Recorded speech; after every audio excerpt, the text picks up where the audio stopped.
Hi all, welcome to competitive cracker. ഞാൻ അഖില ബിബിൻ.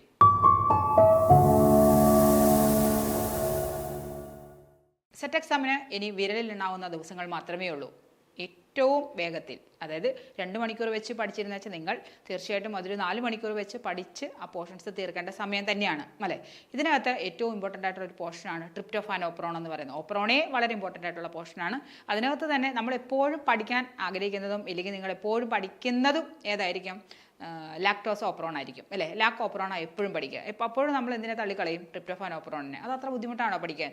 ഒട്ടും ബുദ്ധിമുട്ടല്ല, വളരെ ഈസി ആയിട്ട് പഠിക്കാവുന്ന ഒരു കാര്യം തന്നെയാണ്. ഇൻ കേസ് അത് എന്താണ് കണ്ടന്റ് എന്നൊന്ന് അറിഞ്ഞിരുന്നാൽ, എന്താണ് ഓപ്രോൺ എന്നുള്ള ഒരു ബേസിക് നോളജ് നിങ്ങൾക്ക് ഉണ്ടെങ്കിൽ ട്രിപ്റ്റോഫാൻ ഓപ്രോൺ എന്ന് പറയുന്നത് വളരെ ഈസി ആയിട്ട് നമുക്ക് പഠിക്കാം അല്ലേ.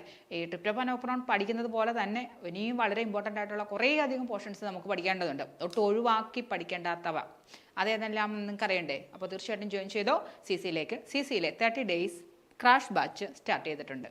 അപ്പോൾ ഈ ബാച്ചിലൂടെ നിങ്ങൾക്ക് ഏറ്റവും എസെൻഷ്യലായിട്ട് അല്ലെങ്കിൽ ഈ ഒരു എക്സാമിന് പാസ്സാകാനായിട്ട് നിങ്ങൾ എത്രമാത്രം പഠിക്കണോ അത്രമാത്രം പഠിക്കേണ്ട കാര്യങ്ങൾ വളരെ ക്രിസ്പി ആയിട്ട് നിങ്ങളിലോട്ട് എത്തിക്കും വിത്ത് PDF നോട്ട്സ്. നമ്മളൊരു 10 വർഷത്തെ PYQ ക്വസ്റ്റ്യൻസ് ആൻസർ ചെയ്തിട്ടാണ്, അല്ലെങ്കിൽ 10 വർഷത്തെ PYQ ക്വസ്റ്റ്യനിലൂടെയാണ് നമ്മുടെ ലൈവുകൾ പോകുന്നത്. അതുകൊണ്ട് തന്നെ ഒരു 10 വർഷത്തെ വേണ്ട, ഒരു 5 വർഷത്തെ നമ്മൾ നല്ല കൃത്യമായി പഠിച്ചിട്ടുണ്ടെങ്കിൽ വളരെ ഈസി ആയിട്ട് നിങ്ങൾക്ക് സെറ്റ് എക്സാം ക്ലിയർ ചെയ്യാനായിട്ട് സാധിക്കും. ഈ സെറ്റ് എക്സാം എന്ന് പറയുന്നത് എപ്പോഴും ഞാൻ പറയുന്ന ഒരു കാര്യം തന്നെയാണ്. ഈ സെറ്റ് എക്സാം എന്ന് പറയുന്നത് തീർച്ചയായിട്ടും HSST എക്സാമിന് മുമ്പുള്ള ഒരു എക്സാം തന്നെയാണ്. അതുകൊണ്ട് തന്നെ ഈ സെറ്റ് എക്സാമിന് നിങ്ങൾ എത്രമാത്രം ഇൻവോൾവ്മെൻറ്റ് ഇതിന് കൊടുക്കുന്നുണ്ടോ അത്രമാത്രം ഈസി ആയിരിക്കും HSST എന്ന് പറയുന്നത്. അപ്പോൾ ഈ പഠിക്കുന്നതിനോടൊപ്പം എന്ത് ചെയ്യാം? ഷോർട്ട് നോട്ടുകളും മാക്സിമം കിട്ടാവുന്ന ഇൻഫർമേഷൻസ് എല്ലാം എപ്പോഴും പഠിക്കുന്ന കൂട്ടത്തിനകത്ത് നമ്മൾ എപ്പോൾ പഠിച്ചാലും ഇപ്പോൾ ഒരു പുതിയ ഇൻഫർമേഷൻസ് എന്തായാലും ആഡ് ചെയ്യപ്പെടും അല്ലേ. ഏത് സയൻസ് സബ്ജക്റ്റ് ആയാലും പുതിയതായിട്ടുള്ള എന്തെങ്കിലും ഒരു കണ്ടുപിടുത്തങ്ങൾ നടക്കാത്ത ഒരു ദിവസങ്ങൾ പോലുമില്ല. ഇപ്പോൾ ട്രിപ്റ്റോഫാൻ ഓപ്രോണിനെ കുറിച്ചാണെങ്കിലും ഓപ്രോൺസിനെ കുറിച്ചാണെങ്കിലും എപ്പോഴും നമ്മൾ TV-യിലും പത്രങ്ങളിലൊക്കെ നോക്കുമ്പോൾ ഏതെങ്കിലും ഒരു കണ്ടന്റെങ്കിലും അതിനകത്ത് ആഡ് ചെയ്യപ്പെടേണ്ടതായിട്ടുണ്ട്. അപ്പോൾ എപ്പോൾ പഠിച്ചാലും എന്ത് ചെയ്യാം? ഒരു 2 പേജ് അവിടെ ഇട്ടിട്ട് വേണം നിങ്ങൾ എന്തും പഠിക്കാനായിട്ട്. എന്തിനു വേണ്ടിയിട്ടാണ്? പുതിയ ഇൻഫർമേഷൻസ് ആഡ് ചെയ്യാൻ. അല്ലെങ്കിൽ നമ്മളിപ്പോൾ ഒരു കണ്ടന്റുമായിട്ട് ബന്ധപ്പെട്ടിട്ടുള്ള കാര്യങ്ങൾ വേറെ എവിടെയെങ്കിലും കൊണ്ട് എഴുതി വെച്ച് കഴിഞ്ഞാൽ ചിലപ്പോൾ നമുക്കത് പ്രയോജനം ചെയ്യണമെന്നില്ല. അതുകൊണ്ട് ഇപ്പോൾ എന്ത് കാര്യമായാലും, ഇപ്പോൾ ഞാൻ ഓപ്രോൺ എന്ന് പറഞ്ഞ കൂട്ടത്തിൽ പറഞ്ഞതേ ഉള്ളൂ, പക്ഷേ ഏത് കാര്യങ്ങളായാൽ പോലും നിങ്ങൾ എന്ത് ചെയ്യണം? കുറച്ചൊരു പേജസ് അവിടെ ഇട്ടിട്ട് വേണം എന്ത് ചെയ്യാനായിട്ട്? പഠിച്ച് പോകുവാൻ വേണ്ടിയിട്ട്. അപ്പോൾ ഞാൻ പറഞ്ഞു 30 ഡേയ്സിൻ്റെ ക്രാഷ് കോഴ്സിൻ്റെ കാര്യം. അപ്പോൾ ധൈര്യമായിട്ട് ജോയിൻ ചെയ്തോ. ഞങ്ങളോടൊപ്പം നിങ്ങൾ കഴിഞ്ഞ പ്രാവശ്യത്തെ റിസൾട്ടിൽ നിങ്ങൾ കണ്ടതാണ്, ഏറ്റവും കൂടുതൽ കുട്ടികളിരുന്ന് ഏറ്റവും അധികം, പ്രത്യേകിച്ച് സുവോളജി എന്ന് പറയുന്ന സബ്ജക്റ്റിന് ഏറ്റവും കൂടുതൽ കുട്ടികൾ പാസ് ഔട്ടായിട്ടുള്ള ഒരു വർഷമായിരുന്നു കഴിഞ്ഞ വർഷം എന്ന് പറയുന്നത്. കഴിഞ്ഞതിൻ്റെ മുമ്പത്തെ വർഷവും ഇല്ലെങ്കിൽ പൊതുവേ സെറ്റ് എക്സാമിൻ്റെ റിസൾട്ട് മോശമാണെങ്കിൽ പോലും അത് ഞങ്ങൾ CCയെ ബാധിച്ചിട്ടേ ഇല്ല. ഇല്ലേ, ഞങ്ങൾ എപ്പോഴും ഞങ്ങളുടെ ഒരു വിജയത്തിൻ്റെ ശതമാനം എന്ന് പറയുന്നത് എപ്പോഴും ഞങ്ങൾക്കൊരു കൺസിസ്റ്റൻസി കീപ്പ് അപ്പ് ചെയ്യാനായിട്ട് സാധിച്ചിട്ടുണ്ട്. അത് ഈ വർഷവും അങ്ങനെ തന്നെയായിരിക്കുമെന്ന് എനിക്ക് 100% ഉറപ്പുണ്ട്. ആ ഉറപ്പോടുകൂടി തന്നെയാണ് ഞാൻ നിങ്ങളെ ഞങ്ങളുടെ കോഴ്സിലോട്ട് വിളിക്കുന്നത്. അപ്പോൾ നിങ്ങൾക്ക് ധൈര്യമായിട്ട് ജോയിൻ ചെയ്തോ. ഞങ്ങളുടെ ലൈവുകൾ മാത്രം മതി നിങ്ങളെ ഒരു വിജയത്തിലോട്ട് എത്തിക്കാനായിട്ട്. നമ്മുടെ പഴയ കുട്ടികൾ പറയുന്ന റിവ്യൂസൊക്കെ നിങ്ങൾ കണ്ടിട്ടുണ്ടാവും അല്ലേ. ശരിക്കും അവരെല്ലാം ഒരു 20 ഡേയ്സിൻ്റെ ക്രാഷ് കോഴ്സിന് ജോയിൻ ചെയ്ത് ആ 20 ഡേയ്സിൽ ഓരോ മണിക്കൂറും അല്ലെങ്കിൽ 2 മണിക്കൂർ വെച്ച് കിട്ടുന്ന ക്രാഷ് കോഴ്സിലൂടെ ഞങ്ങൾ കൊടുക്കുന്ന ഇൻഫർമേഷൻസ് വെച്ച് മാത്രം എക്സാം എഴുതി സെറ്റ് എക്സാം ക്ലിയർ ചെയ്തവരായിരിക്കും. ഇവിടെ മാർക്ക് എന്ന് പറയുന്ന ഒരു ക്രിറ്റീരിയ അല്ലല്ലോ. നമുക്ക് പാസ്സായ പോരെ, തീർച്ചയായിട്ടും നിങ്ങളെ പാസ്സാക്കാനായിട്ട് ഞങ്ങളെ കൊണ്ട് സാധിപ്പിക്കും. പക്ഷേ ഒരു കാര്യം കൂടിയുണ്ട്, പാസ്സാക്കാനായിട്ട് ഞങ്ങൾ മാത്രം ശ്രമിച്ചാൽ പോരാ. ഈ 2 മണിക്കൂർ എന്ന് പറയുന്നത് മസ്റ്റായിട്ട് നിങ്ങൾ പഠിക്കേണ്ട സമയമാണ്. ഇനി കുറച്ച് ദിവസങ്ങൾ മാത്രമുള്ളത് കൊണ്ടാണ് ഈ 2 മണിക്കൂർ എത്ര മണിക്കൂറാക്കാൻ പറയുന്നത്? 4 മണിക്കൂറാക്കാനായിട്ട് പറയുന്നത്. അപ്പോൾ തീർച്ചയായിട്ടും ജോയിൻ ചെയ്യാം. ആ ടീമിനോടൊപ്പം ഏറ്റവും മികച്ച അധ്യാപകർ തന്നെയാണ് നിങ്ങൾ ക്ലാസ് എടുക്കുന്നത്. അല്ലാതെ എല്ലാ സബ്ജക്റ്റും എല്ലാവരും ഓടി വന്ന് പഠിപ്പിക്കുകയല്ല ചെയ്യുന്നത്. ഓരോ സബ്ജക്റ്റിനകത്തും ഓരോരുത്തർക്ക് അവരുടെ ഒരു സ്ട്രെങ്ത് ഉണ്ടാവും അല്ലേ. ആ സ്ട്രെങ്ത് അനുസരിച്ച് തന്നെയാണ് പോർഷൻ എടുക്കുക. ഇവിടെ മോളിക്കുലർ ബയോളജി ഞാനാണ് കൈകാര്യം ചെയ്യുന്നത്. ഇന്നേവരെ ആരും മോശം പറഞ്ഞിട്ടില്ല എന്നാണ് എൻ്റെ ഒരു വിശ്വാസം. ഈ വർഷവും ഞാൻ തന്നെയായിരിക്കും ക്ലാസ്സുകൾ എടുക്കുന്നത്. അപ്പോൾ തീർച്ചയായിട്ടും നിങ്ങൾക്ക് ജോയിൻ ചെയ്യാം. ഏറ്റവും മികച്ച അധ്യാപകരോടൊപ്പം ഈ സെറ്റ് എക്സാം നിങ്ങൾക്ക് വളരെ ഈസി ആയിട്ട് ക്രാക്ക് ചെയ്യാം. അപ്പോൾ ധൈര്യമായിട്ട് ജോയിൻ ചെയ്തോളുക CCയുടെ സെറ്റ് ആസ്ട്ര ടീമിലോട്ട്. ഇപ്പം നമ്മൾ പറഞ്ഞതുപോലെ നമ്മൾ പഠിക്കാൻ പോകുന്നത് ട്രിപ്റ്റോഫാൻ ഓപ്രോണിനെ കുറിച്ചാണ്. അപ്പോൾ എന്താണ് ട്രിപ്റ്റോഫാൻ ഓപ്രോൺ? അതിനു മുമ്പ് എന്താണ് ഓപ്രോൺ എന്ന് ഞാനൊന്ന് ചോദിക്കട്ടെ. എന്താണ് ഈ ഓപ്രോൺ? ഓപ്രോൺ എന്ന് പറയുന്നത് ഒരു സെഗ്മെൻ്റ് ആണ് അല്ലേ. ഒരു DNA തന്നെ ഇല്ലെങ്കിൽ ജനറ്റിക്കലി എക്സ്പ്രസ് ചെയ്യാൻ പോകുന്ന ഒരു DNA സെഗ്മെൻറ്റിനെയാണ് നമ്മളെന്ന് വിളിക്കാം ഓപ്രോൺ എന്ന് വിളിക്കുന്നത്. അതിനൊരു DNA സെഗ്മെൻറ്റ് ഒരു ഓപ്രോണായിട്ട് കൺവേർട്ട് ചെയ്യുന്ന സമയത്ത് ആ ഓപ്രോണിന് കുറച്ച് പ്രത്യേക പദവികൾ കൂടി കിട്ടും അല്ലേ. അതിലൊരു പദവി കിട്ടുകയാണ്. എന്തിനു വേണ്ടിയിട്ടുള്ള പദവിയാണ്? ആ ജീനിൻ്റെ എക്സ്പ്രഷനെ റെഗുലേറ്റ് ചെയ്യാനുള്ള പദവി. അങ്ങനെ ഒരു ജീനിൻ്റെ ഒരു DNA അല്ലെങ്കിൽ ഒരു ക്രോമസോംസിൻ്റെ അല്ലെങ്കിൽ ഒരു സെഗ്മെൻറ്റ് ഓഫ് DNA എന്ന് പറയുന്നത്, അല്ലെങ്കിൽ ഒരു DNA ഒരു സെഗ്മെൻറ്റ് തന്നെയാണ് ഓപ്പറോൺ എന്ന് പറയുന്നത്. ആ ഓപ്പറോണിന് എന്തിനുള്ള കഴിവുണ്ടായിരിക്കണം? ആ ജീൻ സെഗ്മെൻറ്റിനെ റെഗുലേറ്റ് ചെയ്യാനുള്ള കഴിവുണ്ട് എങ്കിൽ ആ DNA സെഗ്മെൻറ്റിനെ നമ്മൾ എന്തെന്ന് വിളിക്കും? ആ സെഗ്മെൻറ്റിനെ ഓപ്പറോൺ എന്ന് വിളിക്കും, അല്ലേ? പ്രധാനമായിട്ടും 2 തരത്തിലുള്ള ഓപ്പറോൺസ് ആണുള്ളത്. ഒന്ന് ഇൻഡ്യൂസിബിൾ ഓപ്പറോണുമുണ്ട്, രണ്ടാമത്തെ ഓപ്പറോൺ എന്ന് പറയുന്നത് എന്താ? റിപ്രസിബിൾ ഓപ്പറോണുമുണ്ട്. ഇതിനകത്ത് ലാക്ക് ഓപ്പറോൺ, അതാണ് ഏറ്റവും കോമൺ ആയിട്ട് നിങ്ങൾ പഠിക്കുന്നതും ഏറ്റവും ഈസി ആയിട്ട് പഠിക്കാൻ കഴിയുന്നത് ലാക്ക് ഓപ്പറോൺ ആണ്, അല്ലേ? അപ്പോൾ അത് അപ്പോഴും നമ്മൾ എന്ത് ചെയ്യും? ഈ ട്രിപ്റ്റോഫാൻ ഓപ്പറോണിന് അത്ര വലിയ ഇമ്പോർട്ടൻസ് കൊടുക്കില്ല. പക്ഷേ ലാക്ക് ഓപ്പറോണിനെ കുറിച്ച് ചോദിക്കാവുന്ന മാക്സിമം ക്വസ്റ്റ്യൻസ് എല്ലാം LBS ചോദിച്ചു കഴിഞ്ഞതാണ്. ഇനി വരാൻ ചാൻസ് ഉള്ളതെന്ന് പറയുന്നത് ഏതാണ്? ഒന്നുകിൽ അറാബിനോസിൻ്റെ ഓപ്പറോൺ ചോദിക്കാം, അങ്ങനെയല്ലെങ്കിൽ ഏത് ചോദിക്കാം? ട്രിപ്റ്റോഫാൻ ചോദിക്കാം. അപ്പോൾ ട്രിപ്റ്റോഫാൻ ഓപ്പറോൺ എന്ന് പറയുന്നത് ഒരു റിപ്രസിബിൾ ഓപ്പറോൺ ആണ്. അപ്പോൾ എന്താണ് റിപ്രസിബിൾ ഓപ്പറോൺ എന്നല്ലേ? ഒരു കാറ്റലിറ്റിക് ആക്ടിവിറ്റിയെ റെഗുലേറ്റ് ചെയ്യുന്ന ഓപ്പറോണിനെയാണ് നമ്മൾ എന്തെന്ന് വിളിക്കുന്നത്? റിപ്രസിബിൾ ഓപ്പറോൺ എന്ന് പറയുന്നത്. ഇപ്പോൾ ഇൻഡ്യൂസിബിൾ ഓപ്പറോൺ ആണെങ്കിൽ ഏതെങ്കിലും ഒരു ഇൻഡ്യൂസറിൻ്റെ പ്രസൻസ് ഉണ്ടെങ്കിൽ മാത്രമേ ആ ഓപ്പറോൺസ് ആക്ട് ചെയ്യാനായിട്ട് സാധിക്കൂ. അതേസമയം ഒരു റിപ്രസിബിൾ ഓപ്പറോൺ ആണെങ്കിൽ ആ പേര് സൂചിപ്പിക്കുന്ന പോലെ തന്നെ അവിടെ ഒരു റിപ്രസർ ഉണ്ടെങ്കിൽ, അല്ലെങ്കിൽ അവിടെ ഒരു എലമെൻ്റ് ഉണ്ടെങ്കിൽ ആ എലമെൻ്റ്, ഇപ്പോൾ ഇവിടുത്തെ ട്രിപ്റ്റോഫാൻ ഓപ്പറോൺ എന്ന് പറയുന്നതിനകത്ത് ട്രിപ്റ്റോഫാൻ ഉണ്ടെങ്കിൽ എന്ത് ചെയ്യില്ല? ആ ഓപ്പറോൺ ആക്ട് ചെയ്യില്ല, അല്ലെങ്കിൽ വർക്ക് ചെയ്യില്ല.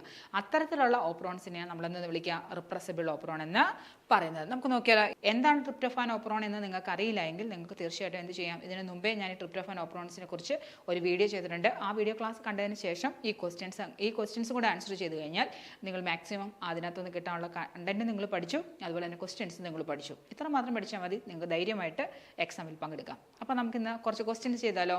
അപ്പോൾ അതിനു മുമ്പ് ഞാനൊന്ന് പറഞ്ഞതാണ് എന്താണ് ഓപ്പറോൺ എന്ന് പറയുന്നത്, എന്താണ് ഇൻഡ്യൂസിബിൾ ഓപ്പറോൺ നമ്മൾ പറഞ്ഞു, എന്താണ് റിപ്രസിബിൾ ഓപ്പറോൺ എന്ന് പറഞ്ഞു, അല്ലേ? ആദ്യമായിട്ട് കണ്ടുപിടിച്ചിട്ടുള്ള റിപ്രസീവ് ഓപ്പറോണും ഏത് തന്നെയാണ്?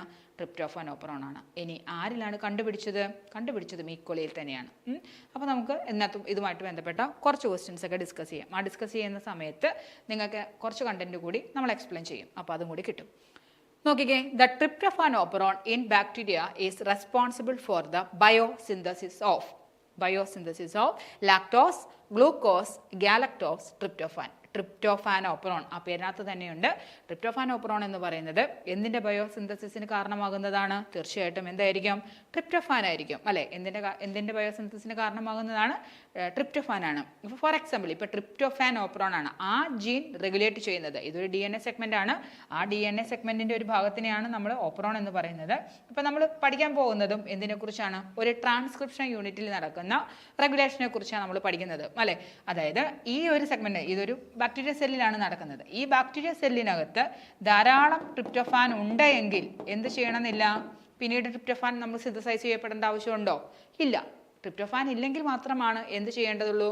ഈ ബയോസിന്തസിസ്, ഇല്ലെങ്കിൽ ട്രിപ്റ്റോഫാനെ സിന്തസൈസ് ചെയ്യപ്പെടേണ്ടുള്ളൂ. അപ്പോൾ ട്രിപ്റ്റോഫാൻ ഓപ്പറോൺസ് വഴി എന്തിനെയാണ് സിന്തസൈസ് ചെയ്യുന്നത്?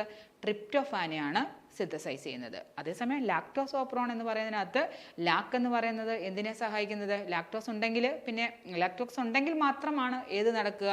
ലാക്ക് ഓപ്പറോൺ നടക്കുക. അതേസമയം ഇവിടെ ട്രിപ്റ്റോഫാൻ ഉണ്ടെങ്കിൽ എന്ത് സംഭവിക്കും? ഈ ഓപ്പറോണെ അങ്ങനെ തന്നെ ഷട്ട് ഡൗൺ ചെയ്ത് കളയും, അല്ലേ?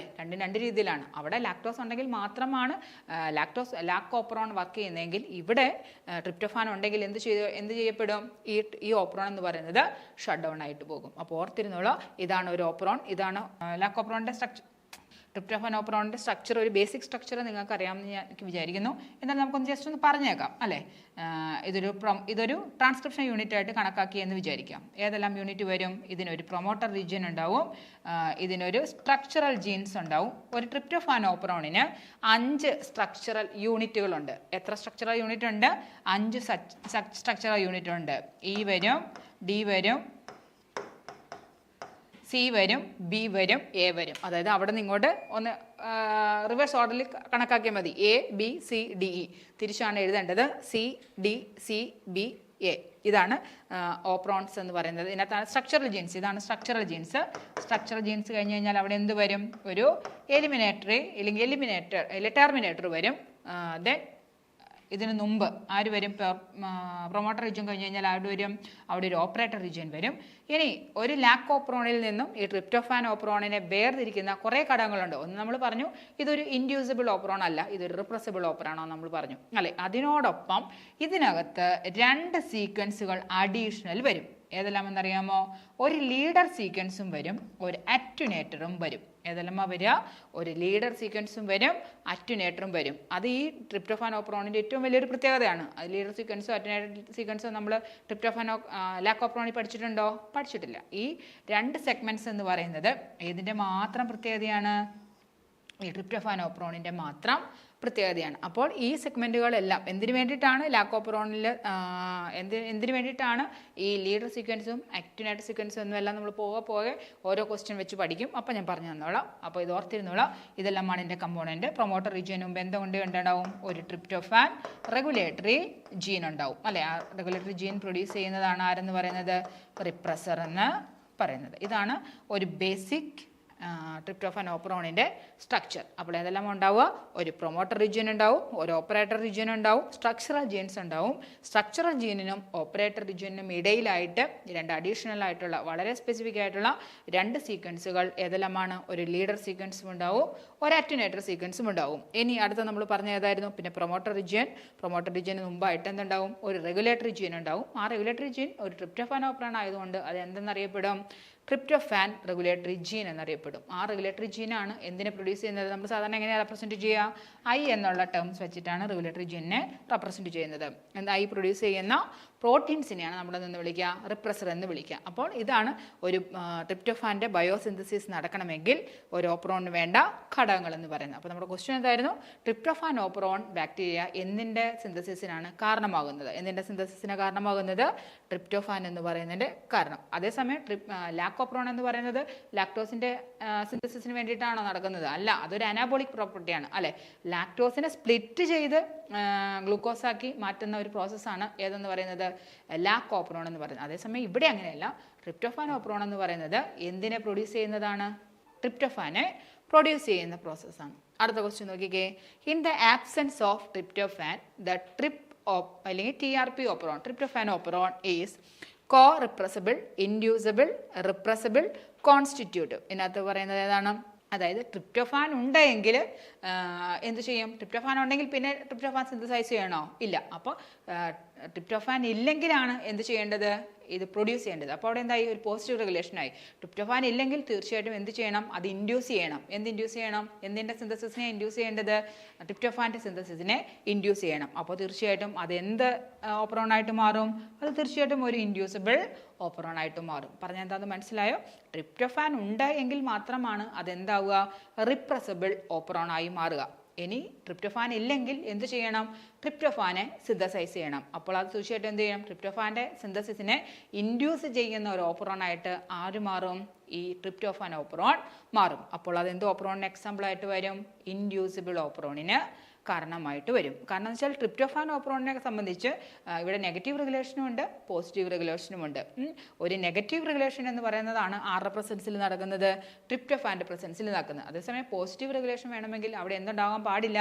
ട്രിപ്റ്റോഫാൻ ഉണ്ടാകാൻ പാടില്ല. അപ്പോൾ അത് എന്ത് റെഗുലേഷനായി? അതൊരു ഇൻഡ്യൂസിബിൾ ഓപ്രോണായി, ഇൻഡ്യൂസിബിൾ റെഗുലേഷനായി. അടുത്ത ക്വസ്റ്റ്യൻ.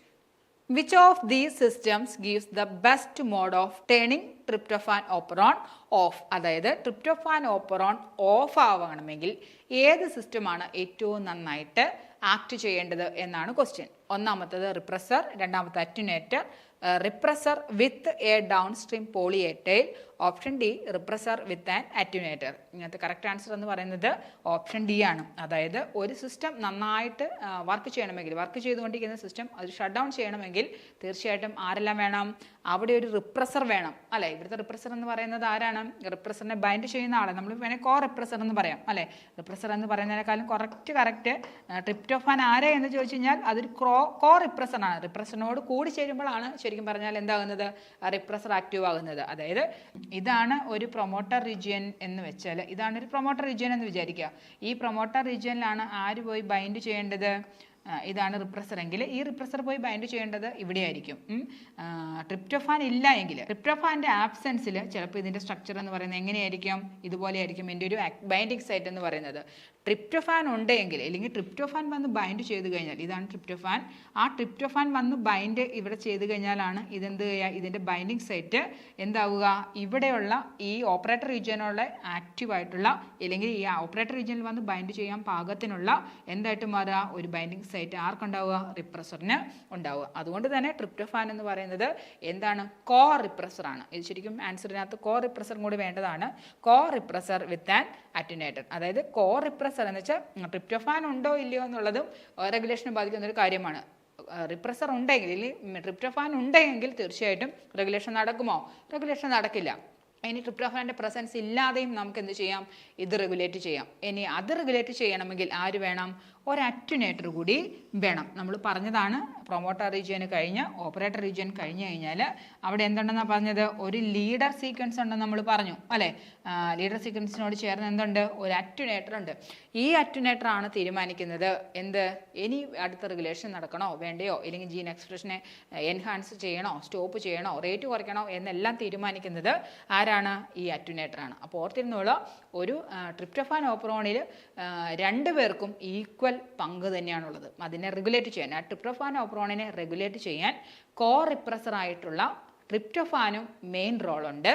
അതുപോലെ തന്നെ ആർക്കും റോളുണ്ട്, ലീഡർ സീക്വൻസിനും അറ്റുനേറ്ററിനും മെയിൻ റോളുണ്ട്. അതുകൊണ്ട് തന്നെ ഒരു ട്രിപ്റ്റോഫാൻ ഓപ്പറോണിനെ റെഗുലേറ്റ് ചെയ്യുന്നത് ആര്, അല്ലെങ്കിൽ അതിൻ്റെ പ്രവർത്തനങ്ങളെ ഷട്ട് ഓൺ ചെയ്യുന്നത് ആര്, അല്ലെങ്കിൽ ടേണിംഗ് ഓൺ ചെയ്യുന്നത് ആര് എന്ന് ചോദിച്ചു കഴിഞ്ഞാൽ തീർച്ചയായിട്ടും നമ്മൾ എന്താ എഴുതേണ്ടത്, റിപ്രസറും അറ്റുനേറ്ററുമാണ് കേട്ടോ. അല്ലാതെ ഇവർ രണ്ടുപേരും തനിച്ചല്ല, അല്ലെങ്കിൽ ഇവർ രണ്ടുപേരും ഇൻഡിവിജ്വലായിട്ടല്ല ചെയ്യാം. ഇവർക്കൊരു അല്ലെങ്കിൽ ഇവർക്ക് എന്ത് ചെയ്യാം, ഇവർക്ക് പരസ്പരം കോമ്പൻസേറ്റ് ചെയ്യാം. ഒരാളില്ലെങ്കിൽ മറ്റൊരാളിലൂടെ എന്ത് ചെയ്യാം, ഈ പ്രവർത്തനങ്ങളെ ടേണിംഗ് ഓൺ ചെയ്യുകയോ ടേണിംഗ് ഓഫ് ചെയ്യുകയോ ചെയ്യാം.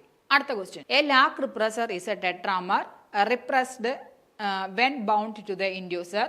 The tryptophan repressor is a dimer inactivated when bound to the inducer. Dimer activated on inducer binding.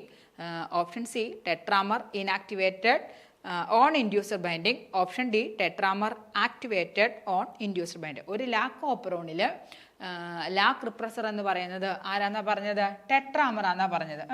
ഒരു ടെട്രാമർ സ്ട്രക്ചറാണ് ആർക്കുള്ളത്, ഒരു ലാക്ക് ഓപ്പറോണിനുള്ളത്. അതേസമയം അവർ എവിടെ വരുമ്പോൾ ഒരു ട്രിപ്റ്റോഫാൻ ഓപ്പറോണിലോട്ട് വരുമ്പോഴേക്കും ട്രിപ്റ്റോഫാൻ ഓപ്പറോൺ എന്ന് പറയുന്നത് എന്തായിട്ട് മാറും, ഒരു ഡൈമറായിട്ട് മാറും. ഇതൊരു ഡൈമറാണ്, ഇതൊരു ഡൈമർ സ്ട്രക്ചറാണ് ആർക്കുള്ളത്, നമ്മുടെ ട്രിപ്റ്റോഫാൻ ഓപ്പറോണിൻ്റെ ട്രിപ്റ്റോഫാനുള്ളത്. റിപ്രസറിനകത്ത് എപ്പോഴാണോ, ഇവിടുത്തെ ഇൻഡ്യൂസർ എന്ന് പറയുന്നത് ആരാ, ട്രിപ്റ്റോഫാനാണ്. എപ്പോഴാണോ ഇവർ വന്ന് ബൈൻഡ് ചെയ്യുന്നത് അപ്പോൾ എന്ത് ചെയ്യും, ഇൻഡ്യൂസർ വന്ന് ബൈൻഡ് ചെയ്ത് കഴിഞ്ഞാൽ എന്ത് മാറും, ഈ ഡൈമറിൻ്റെ കൺഫർമേഷൻ ചേഞ്ചസിൽ മാറ്റങ്ങൾ വരും അല്ലേ. ഈ സ്ട്രക്ചർ ആയിരുന്നിട്ടുള്ള റിപ്രസർ എന്തായിട്ട് മാറും, ഇങ്ങനെയുള്ള ഒരു സ്പെസിഫിക് സൈറ്റുകളായിട്ട് മാറും. അതിനോടൊപ്പം ആര് കൂടി ഉണ്ടാവും, റിപ്രസർ കൂടി ഉണ്ടാവും. എന്നിട്ട് ഇവരെവിടെ പോയി ബൈൻഡ് ചെയ്യും, ഇവർ പോയി ഓപ്പറേറ്റർ റീജിയനിൽ ബൈൻഡ് ചെയ്യും. എന്ന് വെച്ചാൽ ഒരു ഇൻഡ്യൂസറിൻ്റെ പ്രസൻസിൽ ആക്റ്റീവ് ആകും, ഈ ഡൈമർ ആക്റ്റീവ് ആകുന്ന ഡൈമർ എവിടെ പോയി പേസ്റ്റ് ചെയ്യും, അല്ലെങ്കിൽ എവിടെ പോയി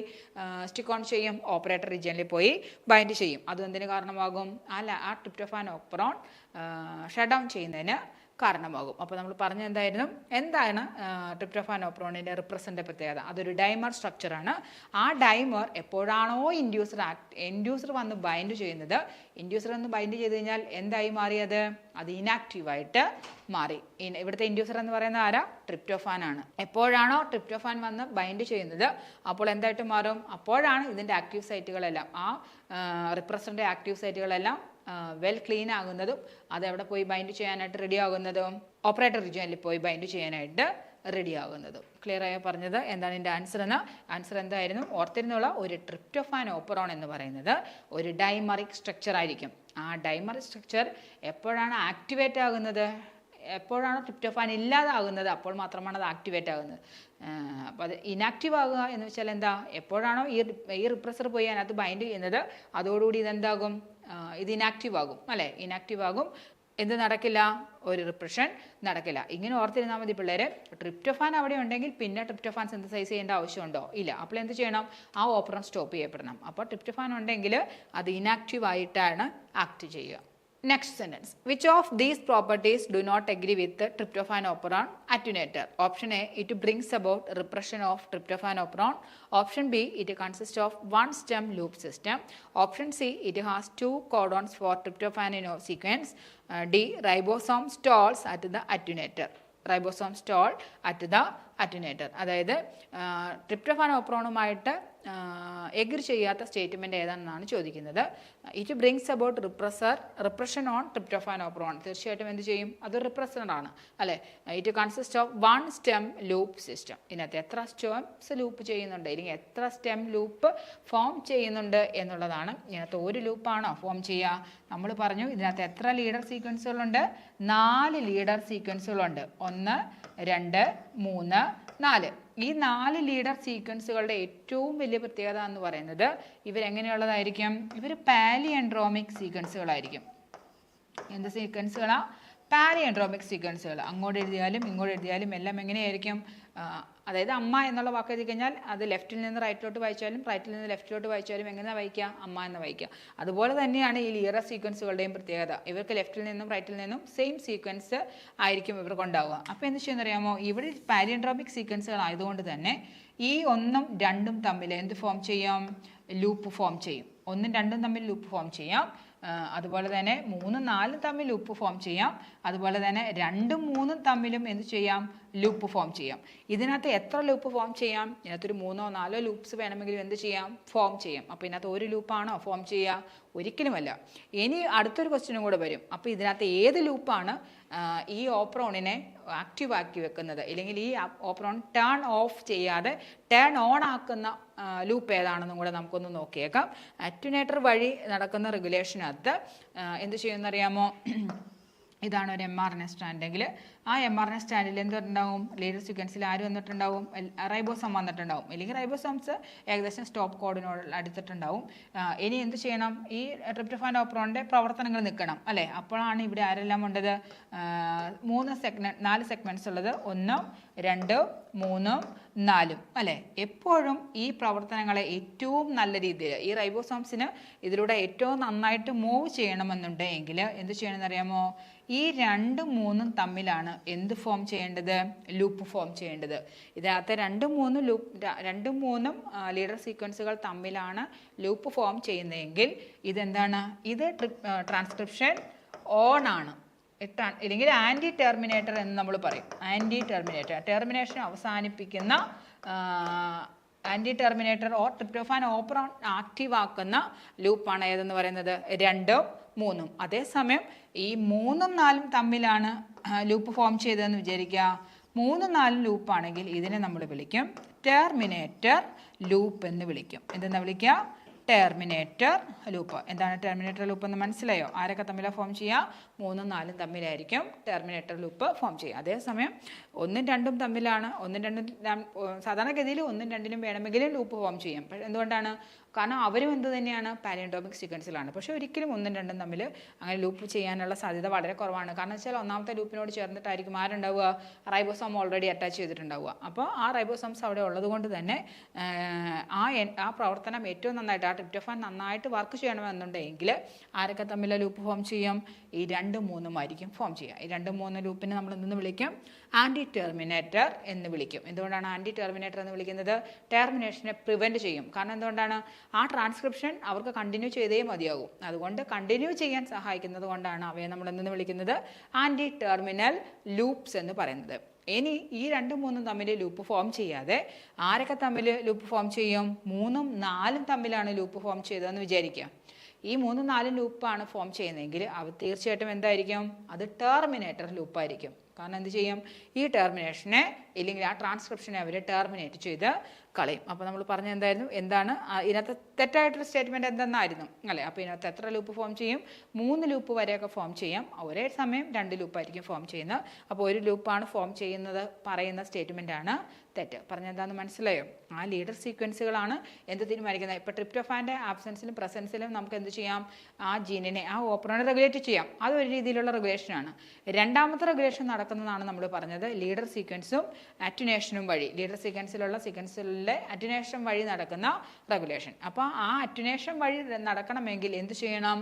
അവിടെ ലീഡർ സീക്വൻസുകൾ തമ്മിൽ ലൂപ്പ് ഫോം ചെയ്യണം. എത്ര ലൂപ്പൊക്കെ ഫോം ചെയ്യാം? 1ഉം 2ഉം ഫോം ചെയ്യാം, 2ഉം 3ഉം തമ്മിൽ ഫോം ചെയ്യാം, 3ഉം 4ഉം തമ്മിലും ലൂപ്പ് ഫോം ചെയ്യാം. ഇതിനകത്ത് ഏത് ലൂപ്പ് ഫോം ചെയ്താലാണ് ട്രാൻസ്ക്രിപ്ഷൻ ഏറ്റവും ഫാസ്റ്റായിട്ട് നടക്കുന്നത്?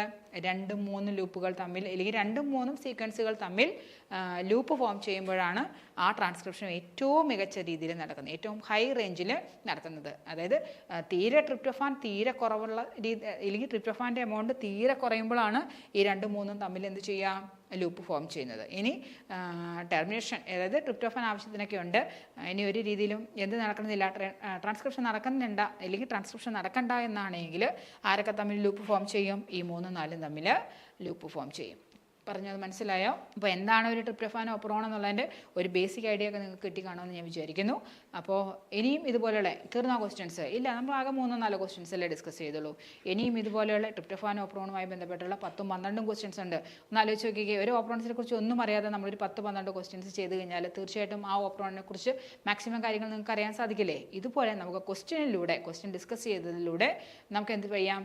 ഈ മോളിക്കുലർ ബയോളജി പഠിക്കാം. അപ്പോൾ തീർച്ചയായിട്ടും ജോയിൻ ചെയ്തോ സെറ്റ് ആസ്ട്ര റാപ്പിഡ് ബാച്ചിലോട്ട്. 30 ഡേയ്സിൻ്റെയാണ്. ഇത് ആലോചിക്കാനുള്ള സമയമൊന്നുമില്ല, കാരണം നമ്മൾ ആലോചിച്ചൊക്കെ കഴിയുമ്പോഴത്തേക്കും എന്തോരും എക്സാമിങ് വന്നു കഴിയും അല്ലേ? അപ്പോൾ ആലോചിക്കാനുള്ള സമയമില്ല. എത്രയും പെട്ടെന്ന് ജോയിൻ ചെയ്ത് ഈ നല്ലൊരു വിജയത്തിനായിട്ട് റെഡിയാകും. അപ്പോൾ നമുക്ക് അടുത്തൊരു ക്ലാസ്സിൽ കാണാം. Thank you.